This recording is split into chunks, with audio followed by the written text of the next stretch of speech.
Hey, what's up, everybody? BDO 44 coming at you with another video. All right, so the Lakers just got through playing their, what was it, third Summer League game. Finally got a victory against the Golden State Warriors. And our team looked pretty good, man. Scored 103 points. I think it was 103-98. That was the most points scored in the Summer League tonight, believe it or not. And some of the things that stood out for me, first of all, Cole Swider, 5 of 8 from behind the arc. He's looking better as the games are progressing in this summer league. Some of the guys, just in general, not just on our team, but just throughout the board, who've played a couple games, starting to look more comfortable, look more relaxed out there, look a little more poised. So I saw that in Cole. I saw that in just about everybody on our team. So that's really must be said. Max Christie looks fantastic out there, high efficiency. 2 blocks on the night to get like 22 points, 7 rebounds, 2 assists or something like that. Plus 9 if I'm not mistaken. So you just got to love what Max Christie is doing in the Summer League, and I wouldn't be mad if we shut him down. Would not be mad. He's advanced. He doesn't really need to be out there proving nothing. Just got to keep him healthy. And given the fact that we saw several players go down with injuries, I'm not so thrilled about some of my more key important pieces playing any more Summer League. I think they've done their part. Let's see. Max Lewis did some good things. I think he had 2 steals out there. Still trying to find his footing. Minutes are a little sporadic for him, but I thought he really shined in certain areas. You got to give credit to Damian Ba, who had the highest plus-minus on the team, contributing on both sides of the floor. I think he had like 7 assists, 2 steals, something like that. And who else, man? Gotta love what you saw from Jalen Hood-Schifino, 4 steals on the night. He only attempted 1 3, which was something I'm looking forward to seeing him continue to limit. Because in the Summer League thus far, his 3-point shooting hasn't been good, but only 1 attempted tonight. He didn't make it, but that's okay. I can live with that. Plus, one of the ones that didn't count did fall, so that hopefully him seeing it fall in that situation will hopefully give him a little more confidence. But I thought he shined more so tonight defensively. And I was really able to appreciate having a real point guard drafted to the Lakers and then seeing him just do his point guard thing fresh out of college. You know what I mean? It's like having your own point guard. I don't think, with respect to Lonzo Ball, I don't think there's been too many times where we've drafted a high-level point guard with the intention of them coming in and just being stable.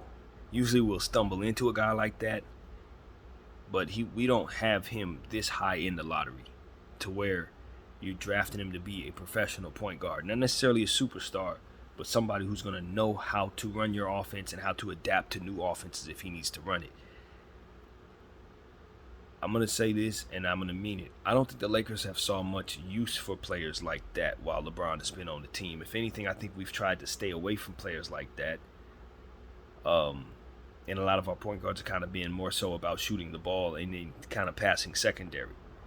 But we saw the fruit in getting ourselves our own homegrown Laker point guard. And I like the idea. Now that I'm seeing what he can do, I really like it. Plus, his size is something you can't duplicate. 6'5", 200-plus pounds. It's a luxury to have Jalen Hood-Schifino out there. I'm starting to understand it and appreciate what he does down there, even out the gate, as a rookie of whom I expect more from later on as he develops. When his strength comes along, his free throw shooting is going to get better. His 3-point shooting rhythm is going to get better. And we're going to see him start to pick his spots when looking to attack, creating space for himself and creating the defensive pressure necessary, attacking from the mid-range. And then from there, you're going to see him use the pass more intentionally to get others involved. So he's a real point guard. And we talk about guys like Dennis Schroeder, who kind of comboed it, D'Lo, who has some point guard skills for sure, but that's not necessarily his sole purpose. He doesn't, he's looking to get his own bucket. Jalen's looking to get his own bucket, but more so he's looking to be a traditional system-running point guard. And I really, really am enjoying watching him get his career started for these LA Lakers. So, yeah, that's what I want to say, man. His passes, the way he attacks, gets to the rim, draws fouls. I just thought this was the best game he's played thus far in the summer league. So, yeah, him and Max Christie down there defensively, turning defense into offense. I just think that's the future for the Lakers. The two-way ability of those guys can be special. And please, keep D'Moi Hodge. If ever there was something that needs to be said in this video that hadn't been said, that should have been said sooner, it's how well D'Moi Hodge is playing out there on the catch and shoot specifically. Specifically, he can barely miss when he's catching the ball off somebody's pass. Castleton, Jalen Hood-Schifino, anybody that was finding him on a rhythm pass, he was splashing. And on the defensive end, he's gifted at stealing the ball. As we know, he did a few of those throughout this summer league that has been impressive. Even when he struggled in the first game, he had a steal that was impressive. I don't think there's any reason not to develop D'Moi Hodge. I think we got a super steal there. I think we got another super steal. 4 or 5 years down the road, people are going to be wondering how the hell this dude did not get drafted. That's who D'Moi Hodge is. Please keep him in the organization. I've already seen enough. So that's one of them type of situations where it's like, yo, we got another one right there. D'Moi Hodge, yes, absolutely. And of course, I've already mentioned Castleton, but Castleton shined again tonight. I handpicked him myself. I just wish I had his name right so the video that I had would age well. Because I didn't know his name, but I knew his game and I described it to everybody, and that's just how it's going to be. But I always remember that I knew of Castleton and before we got him and called for him to be a Laker, and I'm glad he forced his way here more or less through the undrafted path, because we got ourselves yet another steal and that pretty much dominated this game. He's really dominated the paint, honestly, for the Lakers throughout the 3 games we played. Just a fantastic cleanup man with so many other different aspects to his game. But the one thing that he's been able to do very consistently is just clean up. And one of the issues the Lakers had tonight was offensive rebounding. So we got to get better at that in the summer league with this unit. But Castleton contributed so much to the boards and the offensive rebounding that I don't believe he was part of the problem. And then his passing has just been phenomenal throughout the 3 games, as we talked at length about in the last video about this summer league that we're having. He's just a fantastic setup guy. You know, not only is he looking to draw contact and use his fantastic touch around the rim and rebound, but he's also looking to get others involved at a very consistent basis. And so, I mean, he's going to be a triple-double threat eventually.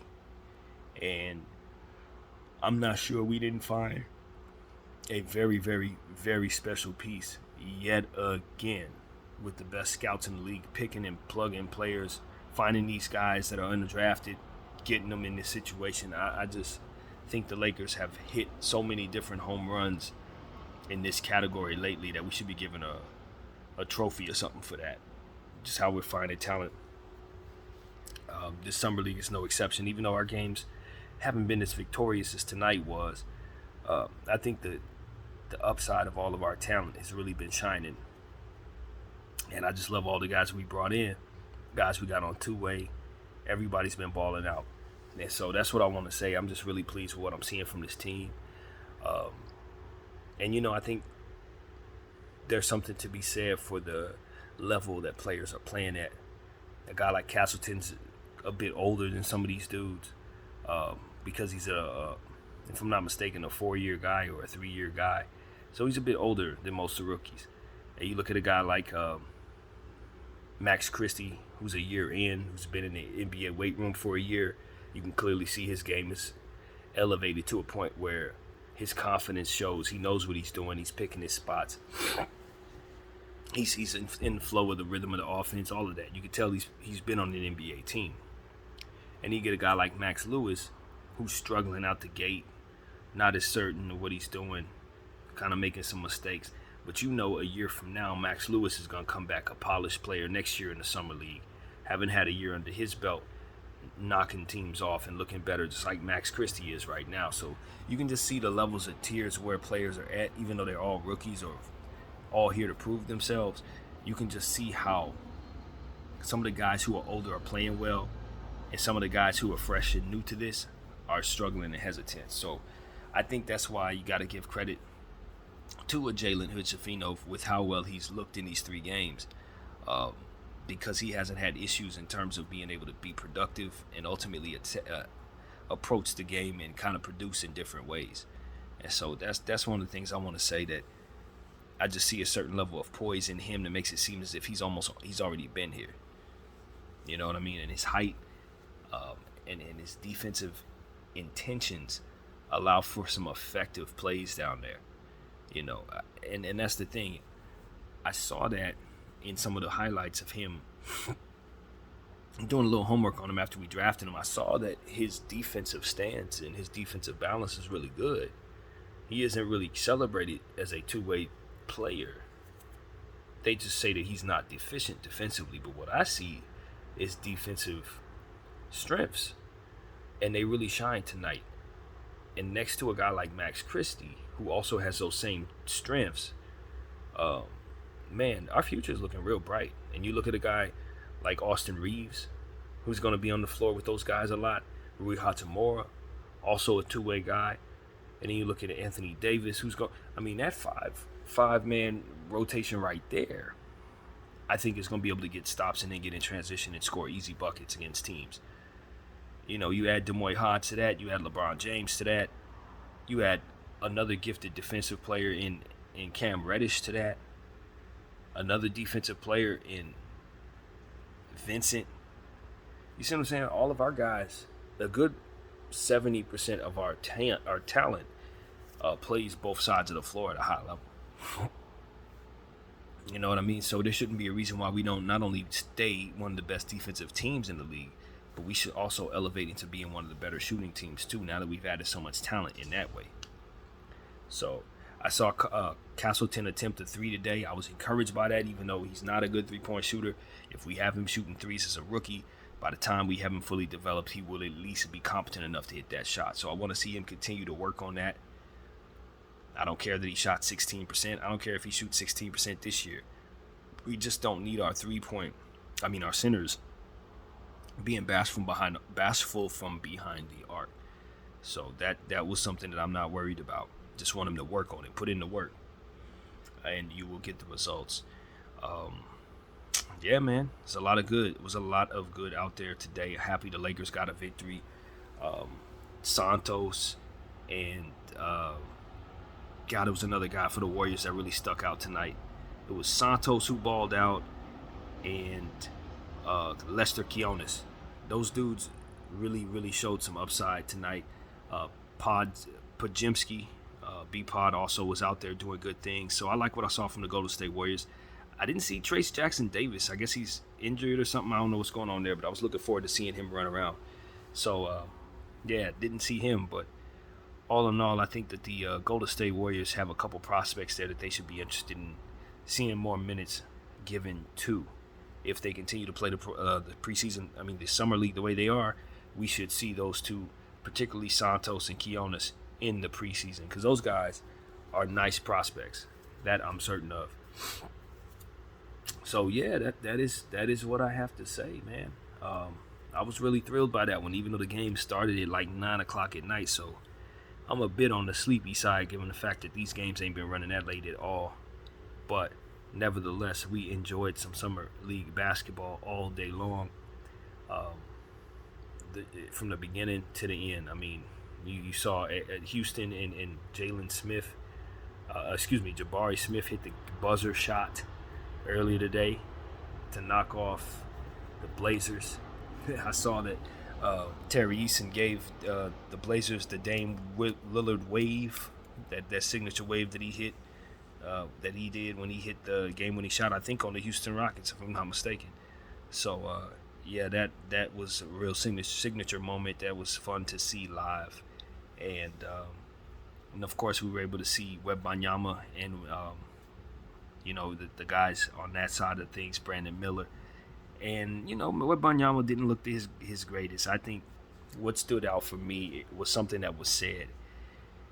And that was Wembanyama's not only coming off of a long season in France with that team that he was with, but now he's in store for a long season with the Spurs. And then after that, he's going to go on and play in the Olympics or FIBA tournaments, whatever it would be. and then he's going to go on and play another long season with the Spurs. So what I'm telling you is the Spurs are probably dealing with a player who's fatigued right now. Even though he's a rookie, he looked like he was tired. And it would be very wise for them to let this be a one and done thing for him in the summer league. Not necessarily because he couldn't use more exposure in the summer league, but because he's going to need the breather. He's going to need a breather, and it should probably come right now. So if I'm Popovich, I'm not all that thrilled about how he was in the game with 4 minutes to go and they were up by like 15 points. I think they're playing with fire when you do that. There's no reason for him to be in a summer league game at that point.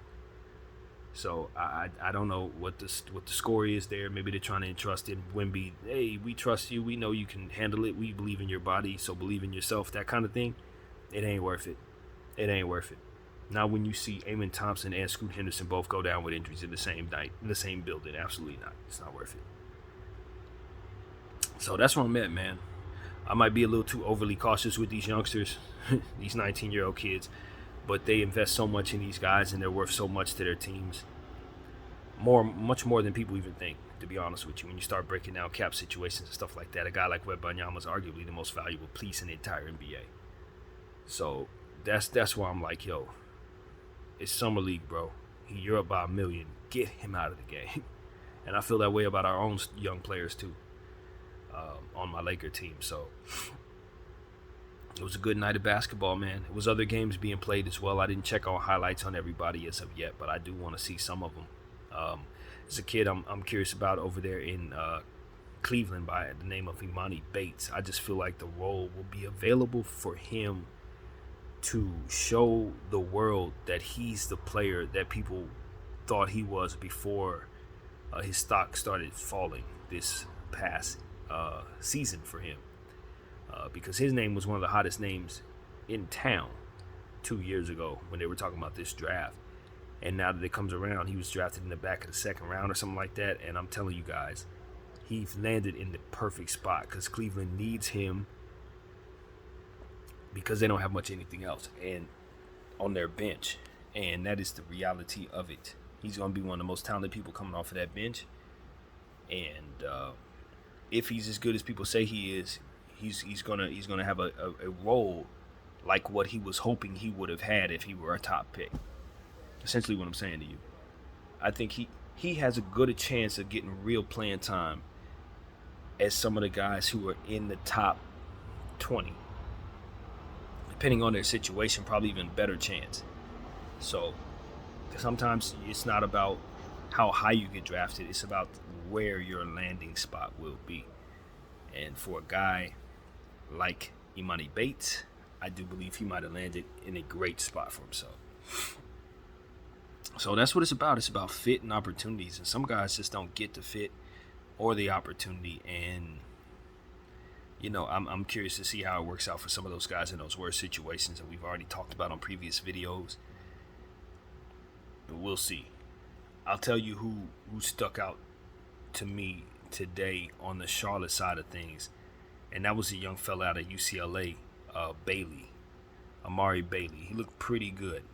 He looked really good, and I liked him coming out of college. Another second-round guy who I think some people are going to be surprised fell as far as he did. Oh, and another guy that we need to talk about, even though I didn't see too much from him and he didn't play tonight, he played last night in Memphis, Gigi Jackson. Gigi Jackson's pretty good, man. I think he had like 20 points, 11 rebounds or something like that in his first game, hit like 3 threes. When a guy is talented and his value is slipping, just like Imani Bates, sometimes it's not for the betterment of the field. You know what I mean? We think of a guy like Nikola Jokic whose value wasn't in the top 10 or 15. That wasn't best for all of y'all. Some of y'all teams passed on him twice. You're going to wish you didn't, obviously, at this point. So here goes another one of those situations. Not sure if it's of the same level, obviously, but sometimes you just know when a guy is good, a guy like Gigi Jackson, when you know he's the youngest player in the entire draft and he's one of the more talented, naturally gifted players in the entire draft. This is how teams end up not becoming as good as they need to be because they pass on players like this for whatever reason or set of reasons. And I just feel like Gigi Jackson is another fantastic pickup from a Memphis Grizzlies team that does develop teams players very well and has done a fantastic job finding talent, just like the Lakers have in some unorthodox places. I'm looking at a guy like Kenny Lofton. I just know he's going to be as good as I've been telling people he's going to be. And they're just bringing him along slowly, like the Lakers are bringing along Max Christie. But I thought Kenny Lofton could have made some noise in the playoffs. And if they would have played him the way I told people they should have played him, the Lakers might not have gotten out of that round. Because we surely didn't have nobody that was big enough to guard him. So these are the type of things, it's just like, teams, they like to wait on some of their young talent, but sometimes that young talent is the same talent that can help them through their circumstances that they were in. And, at this point, I look at those two prospects in Memphis, I say, with Lofton and Jackson, those two big forwards that can score repeatedly over and over again, Memphis's future is going to be very bright so long as they keep those two players together, no matter what. No matter what, because I see those guys going to round into form. And the Memphis Grizzlies going to eventually get a championship someday, man. I do believe that. If they keep on doing what they're doing, they keep on finding these prospects, these big dudes, they stretch the floor and do all kinds of stuff, these Brandon Clark type dudes, they keep finding them. They're going to do some damage. Santi Aldama, all these dudes, they just keep finding them. And now G.G. Jackson is yet another one. So I'm not sleeping on the Memphis Grizzlies. I know how deep their team is. I know how switchable everything they have is at this point. And people need to be aware how big that team is and how powerful. What Jaren Jackson, Xavier Tillman, if they did bring him back, I'm pretty sure they did. That's a huge team, man. Now that you add that 6'8" shooting guard, basically G.G. Jackson, he's 6'8", plays small forward, power forward, but he's basically a guard. And so, yeah, that's what I wanted to say, because I had him on my mock draft going 17 to the Lakers. A lot had changed after that I would not have taken him at 17. But now that we see how he played in his first Summer League game, the talent is there. The talent is there for him to be one of the better players in this draft someday. So that's what I wanted to point out. And, yeah, that's what I got. That is what I got. Obviously, you don't learn too much from a Summer League game. It's a lot of things that can go right for a guy. A lot of things can go wrong after this. So I don't want anybody to overreact to any of these players playing any kind of way in the Summer League, good or bad. But at the same time, when you see a guy can do something and you know that they're talented out the gate, you think there's more where that came from. And that's what I feel about G.G. Jackson and several other these prospects that we've seen tonight and in these Summer League games over the last several days. So that's pretty much my take on things, man. I've enjoyed this day of Summer League. I'm telling you, man, even though we're outside of the regular season, the NBA continues to give us plenty to celebrate all year round. And, of course, we'll keep our eyes on the Dame watch and the Harden watch and anything else, Bol watch, whatever's going to happen. We will keep our eyes on it, and we will report it back to y'all. So, that's what I got. My name is BDL44. I thank you all for watching. I'm out.